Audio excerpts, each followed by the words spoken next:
At magpapatuloy po tayo mga kapatid sa ating pag-aaral tungkol po sa history of the church. At malapit na po tayong matapos sa Book of Acts. And for tonight's Bible study, nais po nating pamagatang ito na Paul's consistent defense.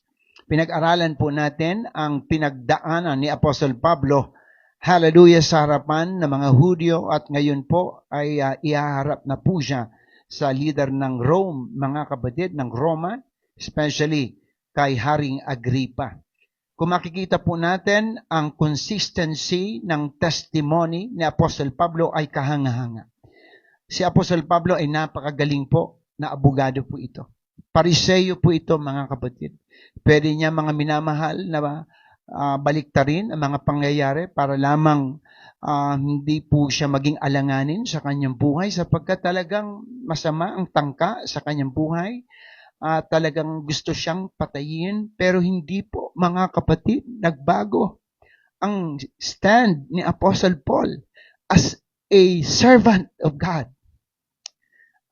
Sa kabila, mga kapatid, ng significant opposition and potential punishment due to many accusations from Jewish leaders, mga kapatid, Paul remains steadfast in his faith. Yung kanyang consistent sa kanyang testimony, sa kanyang mensahe, regardless of his audience or circumstances, demonstrates his deep conviction and the strength of his faith in Christ Jesus. Nakakahanga po si Apostle Pablo, mga kapatid. Hallelujah! In the book of Acts, chapter 26, if you have your Bible, please open with me, 26, 22 to 23. Sabi po dyan, "But God has helped me to this very day. So I stand here and testify to small and great alike. I am saying nothing beyond what the prophets and Moses said would happen, that the Messiah would suffer and, as the first to rise from the dead, would bring the message of light to His own people and to the Gentiles." Actually, mga kapatid, hindi nagbabago ang pananaw ni Apostol Pablo. Sino man ang kanyang kaharap, lagi po ang laman ng kanyang mensahe is the gospel of Jesus Christ. The gospel of salvation. Hallelujah. Mataas man ang katungkulan ng kaharap po niya, mababa man, nananatili, mga kapatid, na totoo si Apostol Pablo. Alam niya na patuloy siyang tinutulungan ng ating mahal na Panginoon. Saan man siya dalhin, sino man ang kanyang kaharap, mga kapatid, magdusa man siya, mamatay man siya, mananatili, mga kapatid, ang pagpapahayag niya ng kaligtasan ng ating mahal na Panginoong Hesukristo. Yan si Apostol Pablo, mga kapatid. Nawa, mga minamahal, ang buhay ni Apostol Pablo ay maging nating halimbawa kung paano siya naging katulad ng pananampalataya, mga kapatid, noon sa lumang tipan at ang kanya ring paggaya, mga kapatid, sa ating Panginoong Hesukristo ay napakagandang bagay din. Paul said, "Imitate me as I imitate Christ." Kaya ito si Pablo, mga kapatid, very consistent sa kanyang pananampalataya. Wala po siya, mga kapatid, na tinatago, mga minamahal. Hindi siya sumusobra, mga kapatid, kung ano ang layunin ng Diyos para sa kanya. Yan po ang kanyang tinatayuan. Hallelujah. Paul had the opportunity, mga kapatid, to defend himself before the Jewish crowd, the Sanhedrin Council, and the Roman Governor Felix and Drusilla. Naalala ninyo, mga kapatid, nang inaresto siya sa Jerusalem, salamat sa Diyos, nabigyan siya ng opportunity to defend himself. Hallelujah. Kaya nakita ko talaga yung biyaya ng Panginoon sa buhay ni Paul na talagang may pagkakataon pa rin siya, mga kapatid, na ibahagi ang kaligtasan. Tingnan nyo ito. Hindi kaagad siya, mga kapatid, pinako sa krus o pinatay, pinugutan ng ulo, kundi doon sa Jewish crowd in the book of Acts 22, di ba, galit na galit ang mga Hudyo, nag-testify siya, naalala niyo yan? na kung papaano siya tinawag ng ating Panginoon. Diba? Then, dinala siya sa Sanhedrin, sa council, mga kapatid. Sabi ni Paul, mga kapatid, sapagkat siya po ay nasa harap ng mga Hudyo, sabi niya, ako ay Pariseo at anak ng mga Pariseo. At dahil sa pag-asa kung muling mabubuhay ang mga patay, kaya ako'y nililitis ninyo. Grabe mga kapatid, in the book of Acts 23, ito talaga ang nakikita ni Pablo na dahilan kung bakit gusto siyang patayin. Dahil gusto siyang patigilin sa patuloy niyang pagpapahayag ng kaligtasan ng ating mahal na Panginoong Jesucristo. Hallelujah! At pagdating niya sa Roman governor, mga kapatid, na si Felix, na ang asawa niya ay si Drusilla na isang Hudiya, mga kapatid, talagang yun pa rin ang sinasabi niya. Consistency. Pumunta po ang pinakapunong pari, nung maalala ninyo na si Ananias, di ba? Yung pinakapunong pari ng Hudyo, kasama pa si Tertulo, na isang abogado at mahusay po magsalita. Sa harap ni Felix, mga kapatid, ang daming sinabi, mga minamahal na pagpapaganda, mga kapatid, ng kanilang mga proposition sa harapan ni Governor Felix para lamang idiin si Apostol Pablo. Pero parehas din, nung bibigyan ng pagkakataon si Apostol Pablo, sabi ni Pablo, totoong isinisigaw ko sa harap ninyong lahat. Dahil sa pag-asa ko muling mabubuhay ang mga patay, ako'y nililitis sa harapan ninyo ngayon. Kaharap na po niyan si Felix, mga kapatid, very powerful leader that time. Hallelujah. Kaya hindi nagbabago si Apostol Pablo. Mga kapatid, buhay man ang kabayaran nito. Kaya kung titingnan natin, siya po, mga kapatid, ay dinala sa Cesarea. Kahit nga, mga kapatid, siya po ay nakulong doon, pero may mga pribilehiyo po siyang natanggap. Pwede isang dalawin, di ba? Hallelujah. Pero yun nga lang, he was imprisoned for 2 years. Sabi ng book of Acts 24:27. And finally, Felix was succeeded by Porcius Festus. So, tingnan po natin, 2 years natapos na po, mga kapatid, ang pamumuno ni Felix at pinalitan na po siya ni Governor Festus. Siya po ay inappoint that time ni Emperor Nero. Kaya ang kamatayan po ni Apostol Pablo ay sa panahon po ng emperador na si Nero. Hallelujah. Salamat po sa Panginoon dahil ang Panginoon ay hindi po nagkulang kay Paul. Patuloy pa rin siyang ginagabayan habang mayroon pa ring plano ang Diyos sa kanyang buhay. Ano po? Now, pag-usapan po natin, mga kapatid, yung buhay ni Paul sa harap ni Festus, ni Governor Festus. Ano po ang mga bagay na nangyari? Nang si Festus, mga kapatid, dumating, siya po agad ay pumunta sa Caesarea at pumunta agad sa Jerusalem. At siyempre gusto niya, mga kapatid, malaman ang mga sitwasyon. And sa Jerusalem, nakipag-usap siya sa mga Jewish leaders and narinig niya yung appeal ng mga Hudyo na gusto nilang pabalikin si Pablo sa Jerusalem. Pero in the book of Acts 25 verse 3, there was a plot to ambush Paul along the way. Gusto talagang patayin si Paul.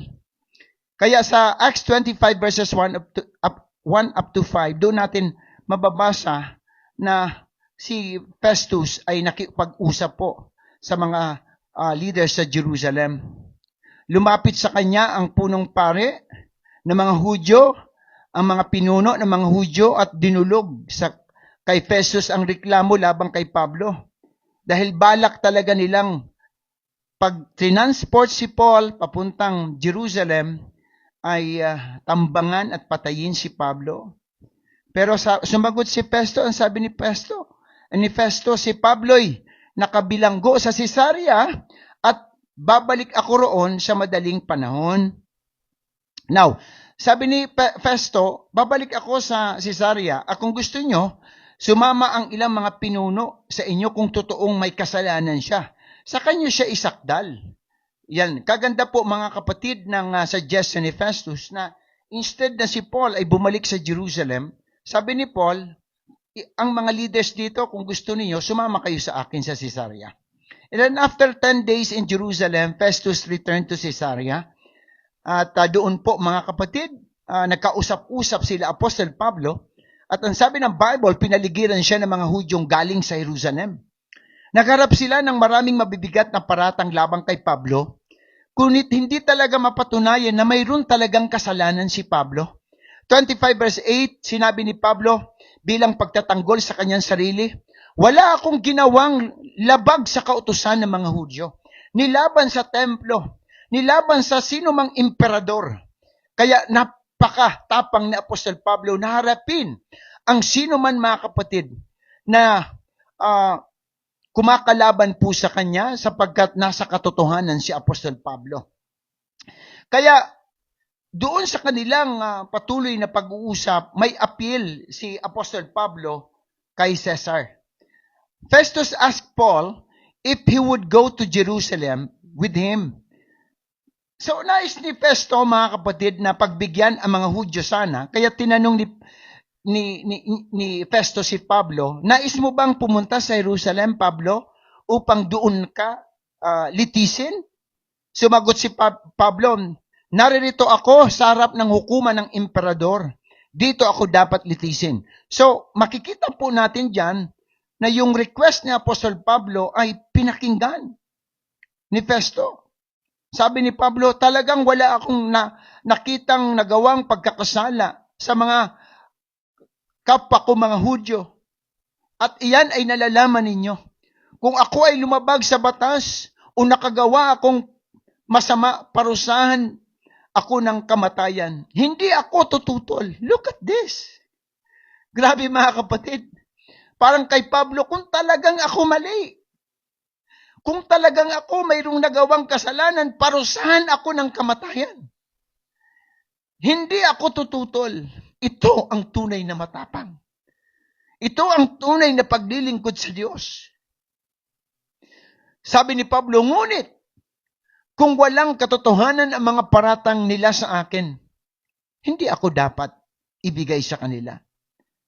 Sa emperador ako dudulog. Yan sabi ni Apostle Pablo. That's the appeal of Apostle Paul na gusto niya na dumulog siya sa emperador. Sabi ko nga, grabe, nabanggit pa ni Apostle Pablo ang emperador. Aabot pa siya sa emperador.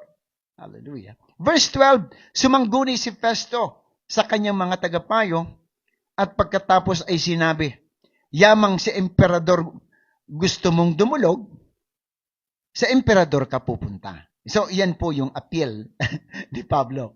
Purihin ang Diyos. Kaya kung titingnan natin mga kapatid, maliwanag po na si Pablo hindi takot. Kahit sino mang tao ang makaharap niya. Wala kasi siyang itinatago mga kapatid. Kaya yung mga kaso ngayon na iniimbestigahan sa Quadcom at hintayin niyo po yung Quintacom, darating po yun. Mayroon pa pong daragdag na isang committee. I think the committee sa Ways and Means, mayroon pa pong idadagdag committee yan. Sapagkat nakikita ko talaga ang mga pagsisinungaling. Rampant talaga mga kapatid.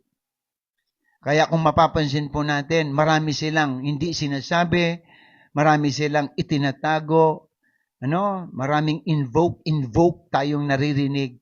Pero hindi si Apostle Pablo, iba si Apostle Paul. So, Festus present Paul's case to King Agrippa. Okay? So, kay Haring Agrippa po siya pumunta muna. Si King Agrippa, mga kapatid, ay pumunta kay Festus sa Caesarea kasama itong si Bernice para i-greet si Festus dahil nga po siya ay pumalit kay Felix. Yun. At si Bernice, mga kapatid, which was mentioned in Book of Acts 26, half-sister siya ni King Herod Agrippa II. Okay, kaya parte po ito ng Herodian dynasty. Ito pong si Bernice. Hindi nga lamang po maganda ang buhay nito, mga kapatid, ni Bernice, sapagkat Bernice is noted for her controversial relationship with her brother. Meron siyang relasyon kay Agrippa II. Ang tawag diyan, incestuous, mga kapatid. May mga rumors na ganon. Kinakasama niya yung kanyang kapatid. So, anyway, hindi po, sa bagay noon, sa panahon ng mga emperador sa Rome, ganun po sila. So, makalipas ang ilang araw, dumating sa Caesarea si Haring Agrippa at si Bernice upang bumati kay Festo.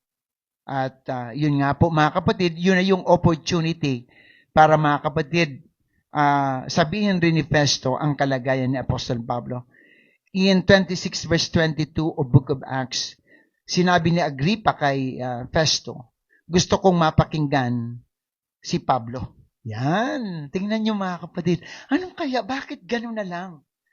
Galing sa Jerusalem, mga kapatid. Then pumunta sa Caesarea, kinausap ang gobernador, at ngayon kakausapin si Haring Agrippa. At sabi ni Haring Agrippa, gusto kong makausap ang taong yan. Sabi ni Festo, mapapakinggan niyo po siya bukas mismo. So, pag-usapan po natin Paul before King Agrippa and Bernice.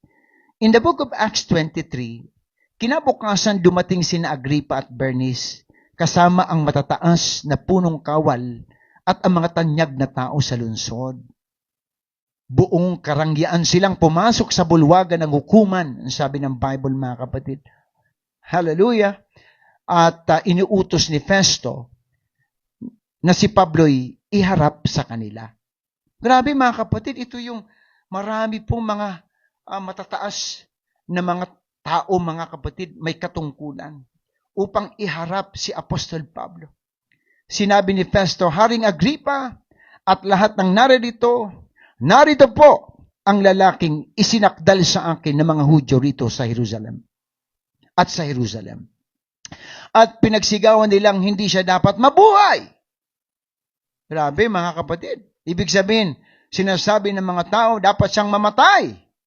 Verse 25, ngunit sa pagsisiyasat ko'y, wala akong makitang dahilan upang parusahan itong taong ito ng kamatayan.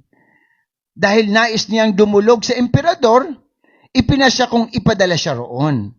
Subalit, wala akong tiyak na maisulat sa emperador tungkol sa taong ito, kaya't iniharap ko siya sa inyo. So, nag-decide si Festo na kausapin muna si Agrippa upang maybe humingi ng opinion.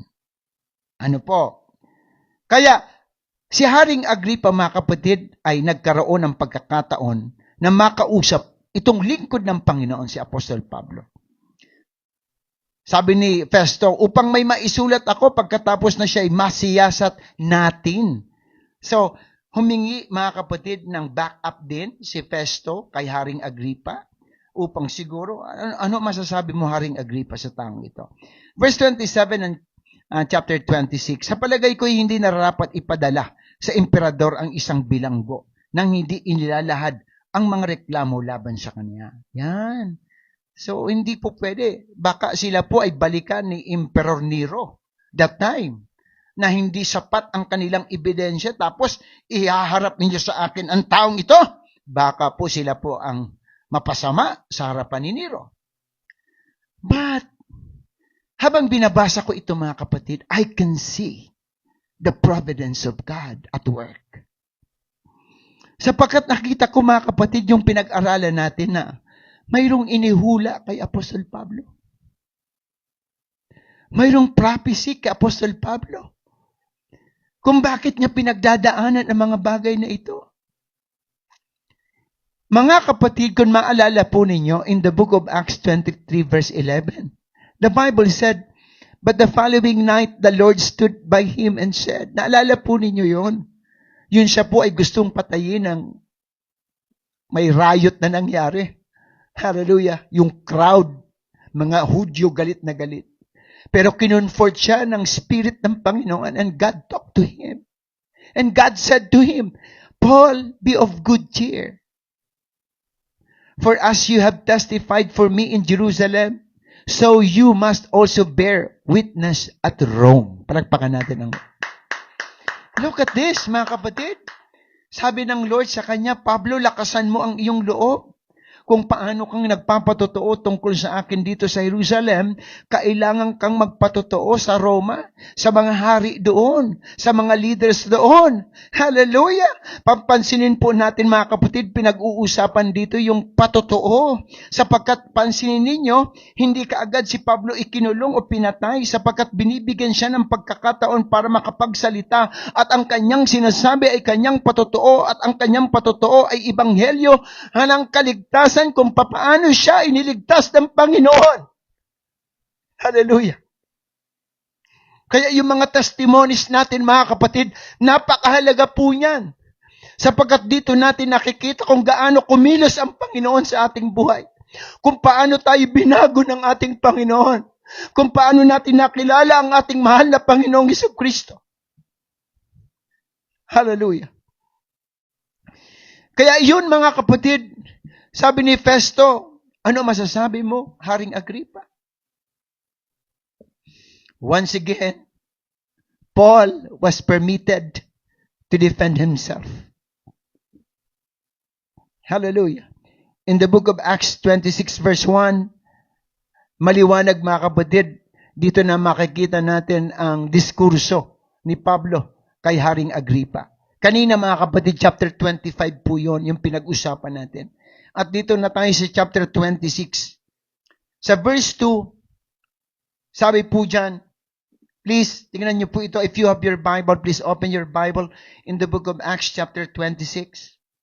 Haring Agrippa, itunuturing kong mapalad ako at sa harapan ninyo, ako magtatanggol ng aking sarili laban sa lahat ng mga paratang ng mga Hudyo. Para kay Apostol Pablo, isa na pong pagpapala ang siya po'y makapagpaliwanag at maihayag niya ang kanya pong side bilang nililitis ng mga tao, mga kapatid, na may katungkulan. Sapagkat lubos ninyong nababatid ang mga kaugalian at pagtatalo ng mga Hudyo.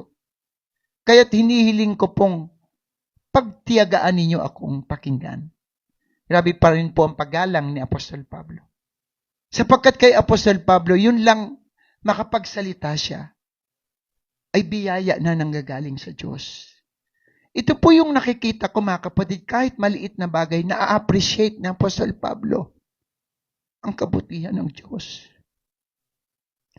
Sapagkat sa puso niya, nag-uumapaw ang kanyang desire to share the goodness of God.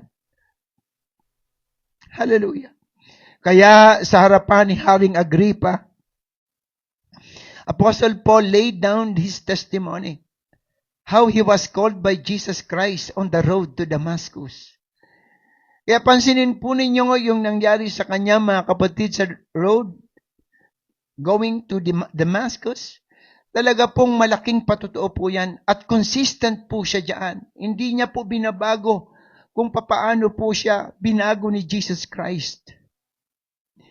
Ito po ang mensahe ngayong gabi, mga kapatid, kung paano niya inilahad sa mga Hudyo sa Acts 22 ang istorya ng kanyang buhay.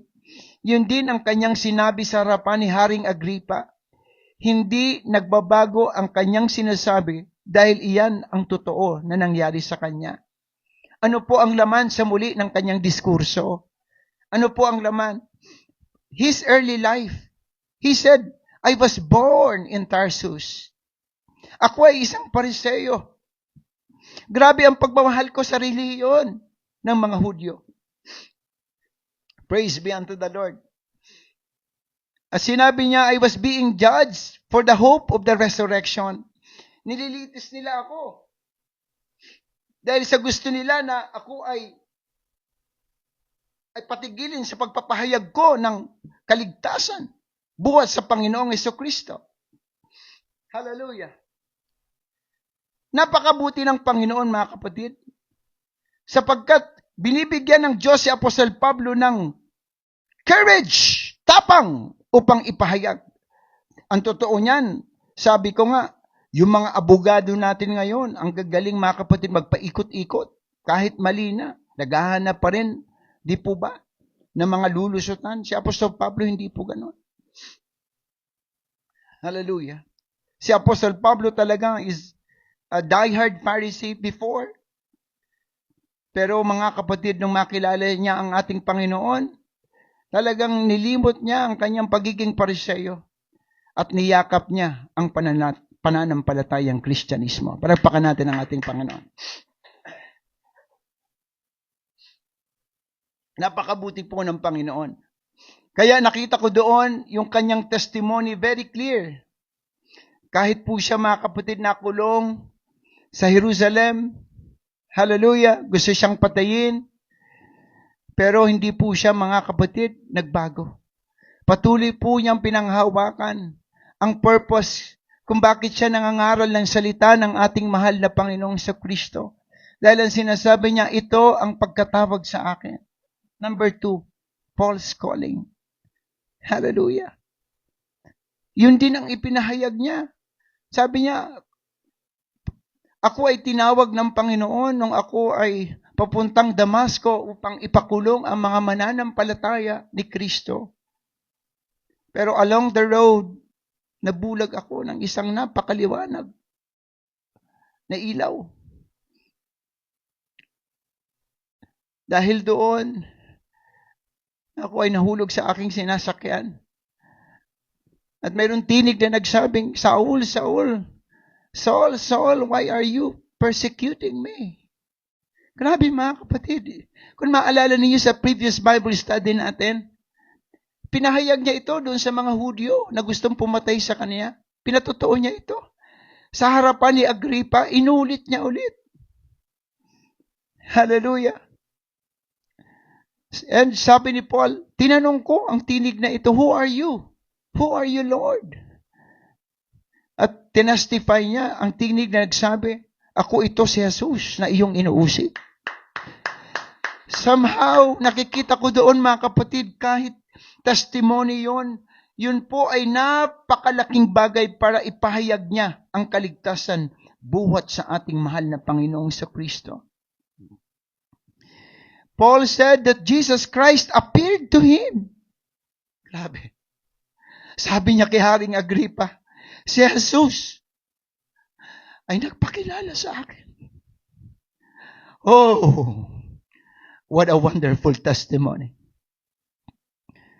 Nais ng Panginoong Kristo ako ay gamitin para sa mga Hudyo, para sa kanilang kaligtasan. At maging sa mga Hentil. Ang tawag po dyan, ministeryo ni Apostol Pablo. Sinabi niya rin kay Haring Agrippa na mayroon siyang ministeryo. Sabi niya sa 26:20, ang ipinapangaral ko ay si Jesus. Nangaral ako una sa Damasco. Nangaral ako sa Jerusalem at sa buong lupain ng Judea. At gayon din sa lahat ng mga Hentil. Ipinangaral kong dapat silang magsisi. Dapat silang tumalikod sa kanilang mga kasalanan. This is already the gospel of Christ. Repentance, mga kapatid. Look at that opportunity given to Apostle Paul. An opportunity to share the gospel of salvation. Hallelujah. Sabi ni Paul, ipinapangaral ko na dapat silang magsisi at tumalikod sa kanilang mga kasalanan, lumapit sa Diyos, at ipakita ang kanilang pagsisisi sa kanilang mga gawa. Yan mga kapatid ang sinasabi sa 26 verse 20 ng Book of Acts. So very clear. Paul told King Agrippa that his ministry is to preach the gospel of Christ. That Jesus died, buried, and rose from the dead. That there is everlasting life in Christ Jesus.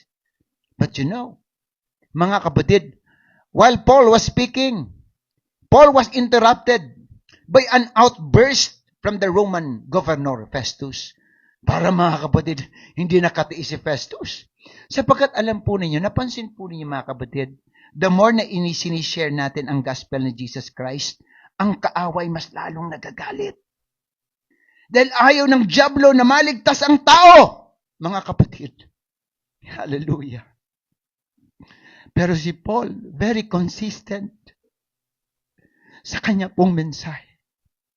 Sapagkat gusto ni Apostle Pablo na katulad niya, makilala si Kristo at magbago ng buhay. Palakpakan natin ang Panginoon. Hallelujah, purihin po ang ating Diyos na buhay. So ano yung reaction na yun ni Festus? Mga kapatid, Acts 26 verse 24, look at this. At this point, Festus interrupted Paul's defense.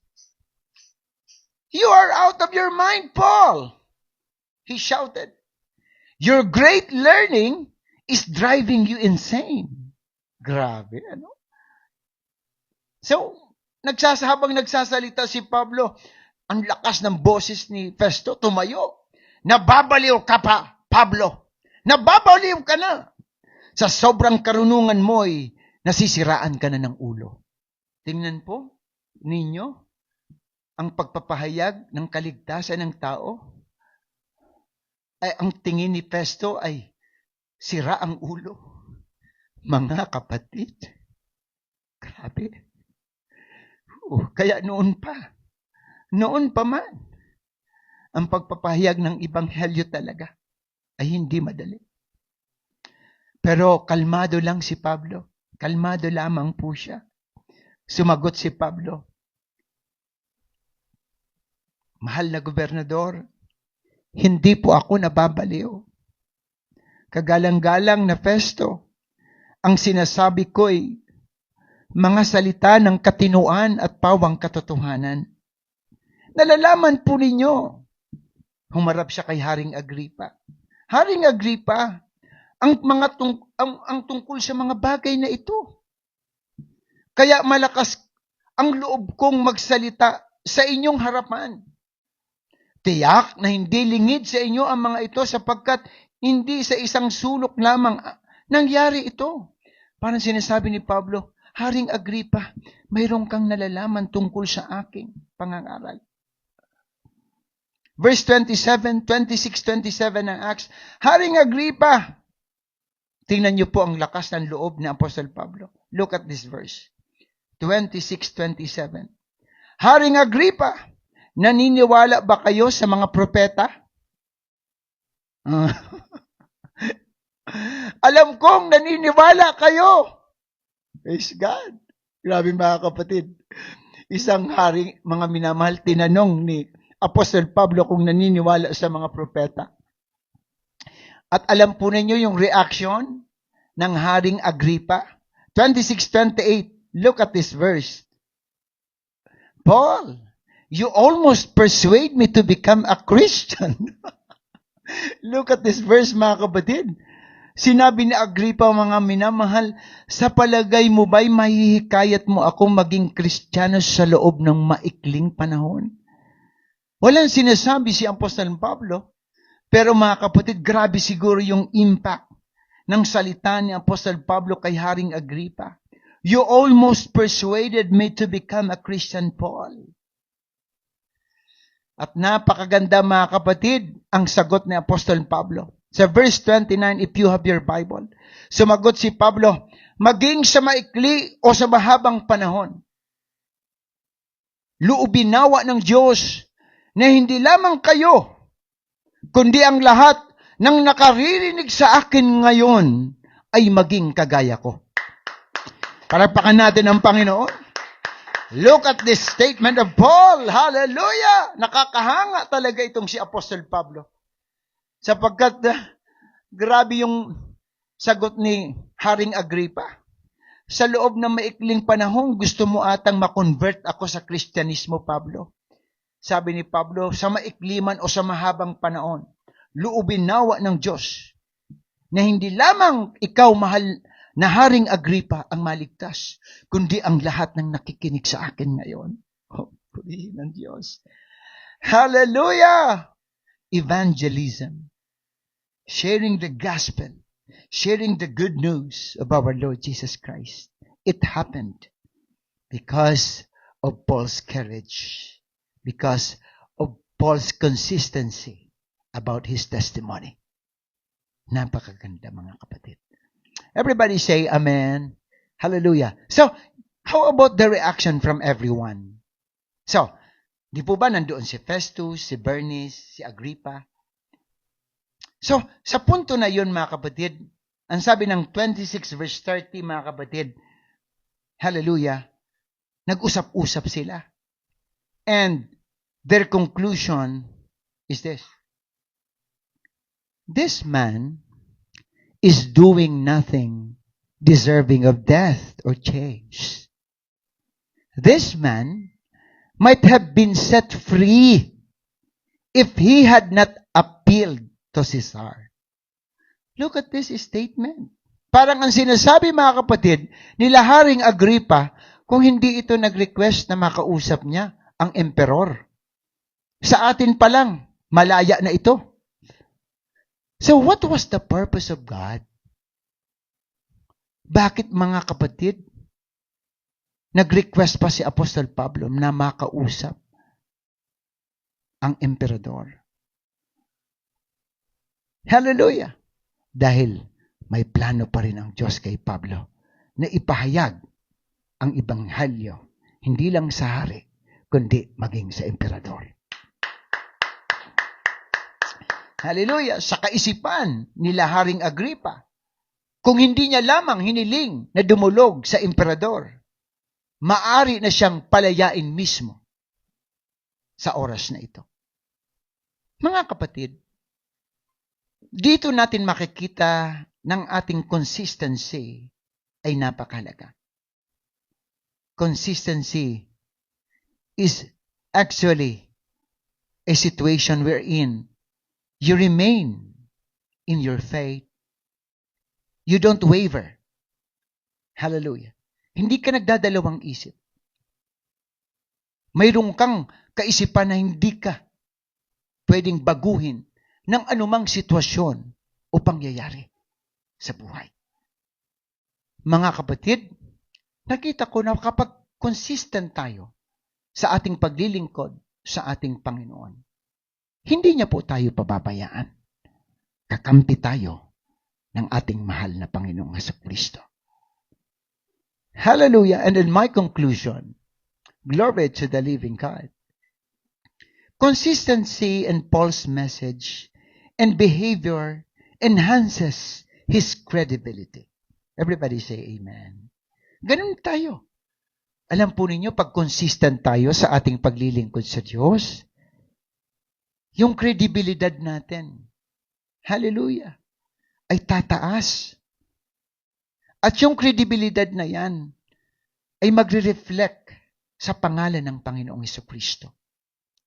It shows that his faith is not situational, but a core part of his identity, making his testimony more persuasive and trustworthy. Palagpakan po natin ang ating mahal na Panginoon. Kaya mga kapatid, nawa ay manatili po tayong tapat sa ating mahal na Panginoon. Again, to God be the highest glory. Hallelujah. Tayo po'y tumayong lahat. Hallelujah. Tayo po'y manalangin o dakilang Diyos. Maraming salamat po sa iyong mga salitang nahayag, nawa Panginoon. Patuloy o Diyos na magbigay ito, Panginoon, sa amin ng encouragement na patuloy po kaming maglingkod ng tapat dyan sa iyo, Panginoon.